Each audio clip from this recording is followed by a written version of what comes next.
Pria hanya membuang puntung rokok. Rumput hijau di tanah tiba-tiba seketika berubah. Saat itu membangkitkan rasa ingin tahunya. Dan yang lebih membuatnya terkejut adalah tanah itu terbuat dari tanah liat. Akhirnya setelah ia mendaki atap, ia menemukan semua rumah di sana sama persis. Seluruh komplek itu terasa seperti disalin dan ditempel. Bahkan awan di langit terlihat seperti tidak asli. Awalnya ia hanya ingin membeli rumah untuk pacarnya di sana. Namun dengan komplek yang begitu aneh ini, mereka tidak berani tinggal. Lalu ia segera membawa pacarnya untuk bersiap-siap pergi. Namun setelah mengemudi cukup lama, mereka selalu kembali ke rumah nomor 9 yang mereka lihat pertama kali. Akhirnya mereka terus mengemudi sampai malam. Hingga akhirnya mobil kehabisan bensin dan kembali ke rumah nomor 9 untuk ke-9 kalinya. Tanpa pilihan apapun, mereka hanya bisa masuk lagi. Untungnya di dalam lemari es kamar terdapat champagne. Tapi mereka mendapati rasa stroberi seperti mengunyah lilin. Tidak berasa. Mereka tidak bisa memikirkan itu. Mereka makan dan istirahat semalam. Keesokan harinya, mereka memutuskan untuk berjalan kaki pergi agar tidak tersesat. Mereka lebih memilih melompati pagar daripada berbelok.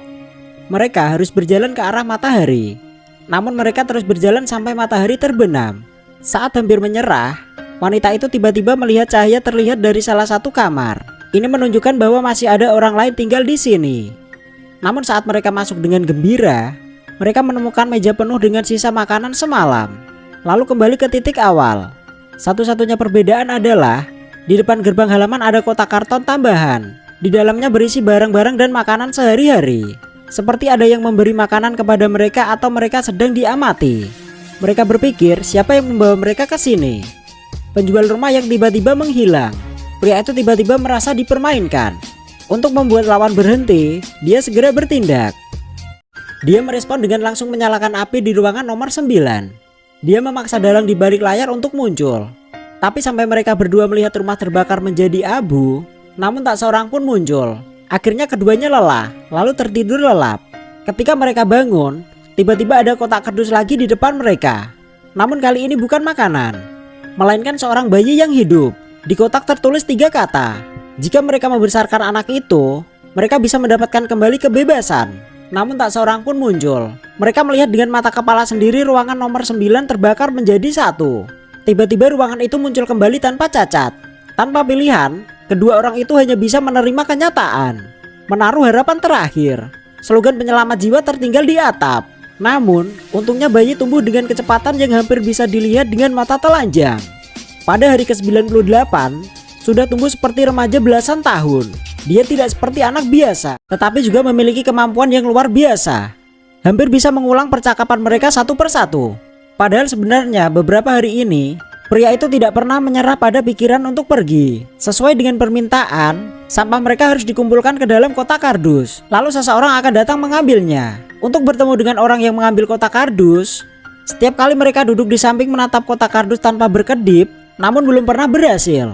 Kotak kardus selalu menghilang saat mereka lengah sejenak. Akhirnya pria itu menemukan cara. Karena seluruh bangunan begitu palsu, mungkin jawabannya ada di bawah tanah. Dia ingin tahu apa yang ada di bawah permukaan tanah liat. Bagaimanapun, dia merasa gila setiap hari. Dia memutuskan untuk mulai menggali ke bawah tanah. Dia yakin, asalkan dia menggali cukup dalam, dia pasti bisa terhubung dengan dunia nyata. Maka pria itu menggali tanah siang dan malam. Dari berharap hingga akhirnya menjadi paranoid. Terkadang dia bahkan bisa mendengarkan suara dari bawah tanah. Dan dia juga menemukan suara ini. Ternyata sama dengan yang dilihat anak laki-laki setiap hari. Suara dari acara TV aneh. Persis sama. Maka pria itu membuat keputusan gila. Dia melarang pacarnya memberi makan anak laki-laki lagi. Langsung mengurungnya di dalam mobil di luar pintu. Dia percaya ada pengendali di balik layar. Pasti tidak akan membiarkan anak laki-laki mati begitu saja. Namun akhirnya, dia tidak bisa melawan rasa cintanya pada sang pacar. Setelah waktu yang lama bersama, sepertinya dia sudah memiliki perasaan terhadap anak laki-laki. Namun setelah kejadian ini, konflik muncul antara dia dan pacarnya. Dia bahkan tidak peduli lagi dengan pacar dan anak itu. Mulai menggali lubang tanpa henti. Ketika lelah, tertidur di dalam lubang. Bangun dan melanjutkan menggali. Dan wanita juga punya pikiran sendiri. Dia ingin memecahkan misteri anak laki-laki ini. Suatu hari, tanpa diketahui dari mana anak laki-laki mendapatkan sebuah buku. Meskipun di atasnya penuh dengan tulisan aneh, namun dari ilustrasinya bisa terlihat ini adalah sebuah buku yang mempelajari manusia. Wanita ingin tahu dari mana asal buku ini. apakah ada yang memberikan buku ini kepada anak laki-laki. Namun anak laki-laki sangat waspada terhadapnya. Dia tetap enggan mengungkapkan. Maka wanita pura-pura bermain permainan meniru dengannya, memintanya meniru semua orang yang pernah dilihatnya.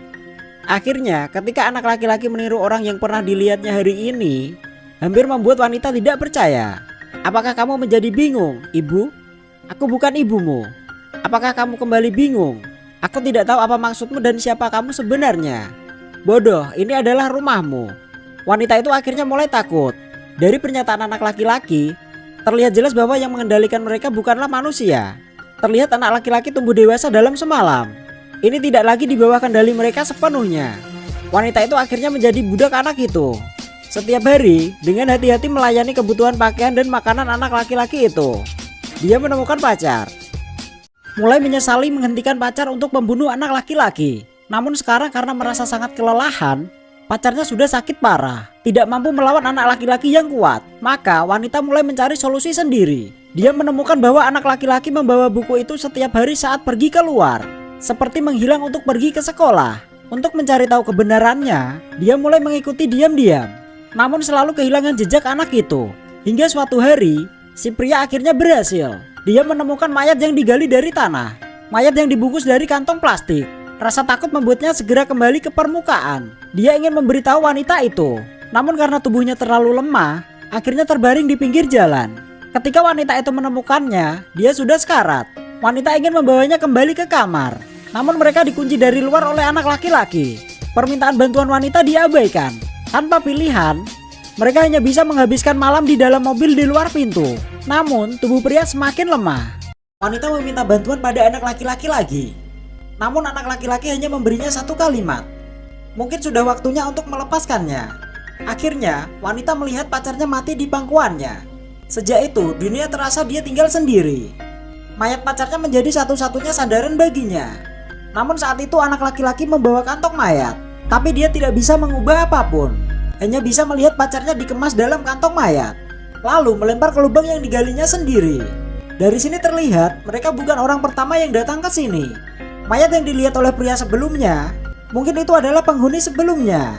Wanita akhirnya menyadari, mungkin satu-satunya kesempatan adalah untuk melawan. Maka dia tinggal di dalam mobil menunggu kesempatan.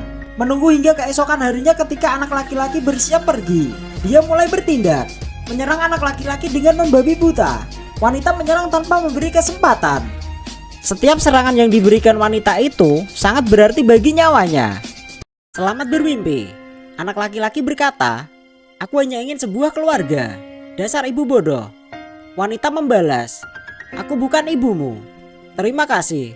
Wanita itu akhirnya mati, lalu dilemparkan oleh anak laki-laki ke dalam lubang itu.